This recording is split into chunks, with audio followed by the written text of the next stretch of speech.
Because I had the right to inherit the throne, my mother and her lover John kept me under strict confinement since childhood, never allowing me to have contact with the outside world. On the surface, I obeyed them, but in reality, I was always waiting for a chance to break free. Finally, a horse from the palace brought me good news. William IV had passed away, and I was now the new queen. Hearing this, I wasn't the only one who felt delighted. My mother and John were thrilled as well. They even began discussing my future title right in front of me, without considering my opinion at all. My silence only made them push further, even planning to accompany me to greet the ministers. Unable to stand it any longer, I began to resist. I intend to see all my ministers alone.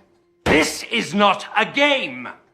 In future, you must be accompanied by your mother or me. Even though I was now the queen, there was no one around me whom I could truly trust or rely on. That sense of loneliness left me feeling lost. One day, I saw Prime Minister Melbourne speaking with John. I couldn't tell whether he was friend or foe, so when Melbourne volunteered to become my private secretary, I refused. Soon, the day of the greeting ceremony arrived, and as expected, I was deliberately made things difficult. Can't hear you. But when I saw Melbourne's encouraging gaze, I immediately pulled myself together and finished the speech. Then a new problem appeared. When the ministers bowed to me, I couldn't remember their names. At that critical moment, Melbourne stepped to my side and quietly told me the name of each minister. That made my impression of him change completely, so I immediately appointed him as my private secretary. To break free from my mother and John as soon as possible, I moved into Buckingham Palace, placing them in the rooms farthest from mine. But they still refused to give up, trying to seize the regency, under the pretense of helping me. I think, Sir John, now that I'm queen, I do not need your assistance.